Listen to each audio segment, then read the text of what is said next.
शाहरुख खान की जवान मूवीज को लेकर अरविंद केजरीवाल और नरेंद्र मोदी में हो गई झड़प। देखिए इस वीडियो को। आपका बेटा बनके, आपके परिवार का सदस्य बनके आपके बच्चों को अच्छी शिक्षा मैं दिलाऊंगा।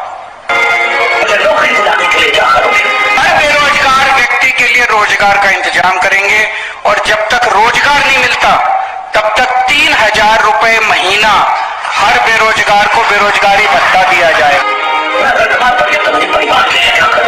सबका इलाज मुफ्त होगा, इलाज भी, टेस्ट भी, दवाइयां भी। 5 साल तक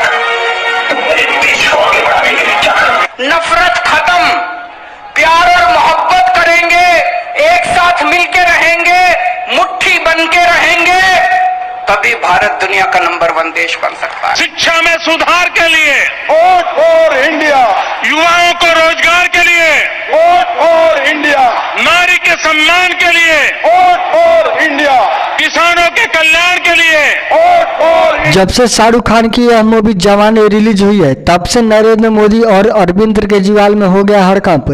सारी नेताओं में एक से एक बढ़कर बवाल हो रही है। बता दें आपको कि इधर जवान मूवी करोड़ों की ज्यादा कमाई कर चुकी है और नेताओं की पोल खोल दी है। बता दें आपको कि जैसे ही जवान मूवी रिलीज हुई शाहरुख खान की, वैसे ही नेताओं में मच गया हड़कंप। एक से एक नेता आपस में झगड़ा कर रहे हैं। जैसे आप सभी ने इस वीडियो में देखा नरेंद्र मोदी और अरविंद केजरीवाल में कैसा झगड़ा हो रहा है। इस बवाल पर आप सभी का क्या राय है, प्लीज इस कमेंट बॉक्स में जरूर बताएं। धन्यवाद।